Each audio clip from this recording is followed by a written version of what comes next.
Many thanks to the Noble Lord Evans of Raynaud for this debate.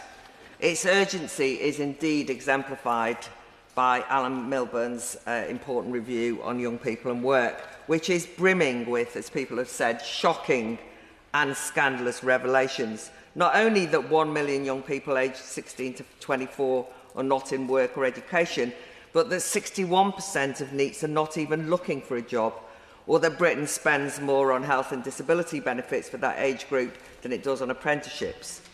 Of course, there is lots of factors stacked up against the young, some of which we in Parliament are responsible for, whether that counterproductive jobs tax we've heard about or the consequences of uncontrolled mass migration distorting the labour market.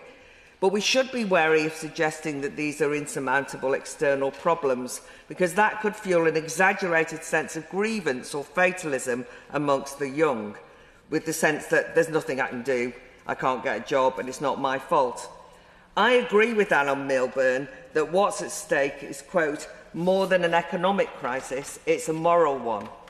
But I'm a bit disappointed the review doesn't dig deeper into reasons and solutions for why so many young people are detached from the world of work.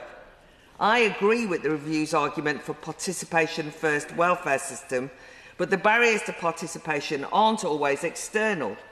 The moral question is why so many young people are alienated from participating per se, why there's a seeming rejection of the work ethic. And on this, I'm definitely at odds with the Right Reverend Prelate, the Bishop of Leicester. Not the first time I've been at odds with the Church, but there we go. In another recent report, Inside the Mind of a Young NEET, the authors note many young people told us they wanted to work, but they felt that they just couldn't cope with the 35 to 40-hour week. Cue a slew of proposals to offer part-time, supported work opportunities, trial shifts, and so on to help build confidence. But isn't that pandering to low expectations, creating new dependencies? Don't we need to interrogate why past generations of young people grasped full-time work as an opportunity, a rite of passage to adulthood? Yet today, so many, too many at least, feel themselves unable to cope. Similarly, employers report that it's younger employees who are most keen to work from home. They cite everything from travelling to and from work as too stressful, to anxiety from being forced to spend so many hours with strangers they've got nothing in common with, otherwise known as fellow workers. Then there's the boss and work discipline. Strict timekeeping and the expectation of productive outcomes are characterised as oppressive or even bullying. Rather than challenge such low levels of resilience, HR departments and policy experts attempt to reshape workplaces to accommodate demands. Now, of course, I'm generalising and caricaturing a bit at least, and no doubt Alan Milburn would scold me because he worries that it's too easy to tell the NEET story as a generation that's less resilient, more snowflakey. And perhaps I'm victim blaming. But certainly, as I work with young people at the Academy of Ideas, who I think are fantastic, they and I share some worries about their generation.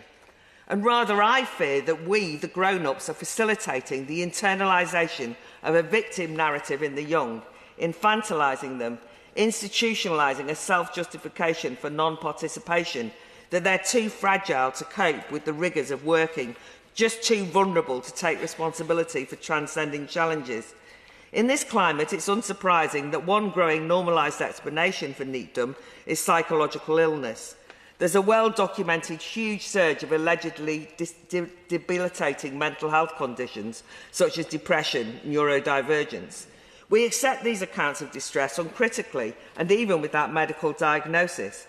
So when we heard last year that 63,000 students went straight from university onto long-term sickness benefits, we might note that recently Oxford University agreed to give 25% more exam time to students who said that they had ADHD without any formal diagnosis. They explained, that is the university, that seeking diagnostic documentation is an onerous administrative burden and a barrier to inclusion of disabled students. I used to work in mental health, and back then we worried about the stigma of disability labels.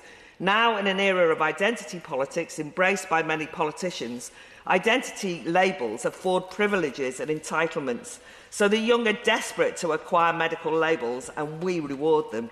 Policymakers have also encouraged pathologising the ups and downs of everyday life. We've medicalised social media use as addictive, and academics issue trigger warnings on classic text to prevent students suffering post-traumatic stress disorder from exposure to difficult or offensive content. In fact, many of the worst habits exhibited by the young in relation to work can be traced back to us. Let's not forget, in lockdown, we taught the young that health trumped everything: work, school, the economy. So for me, welfare dependency is the tip of the iceberg.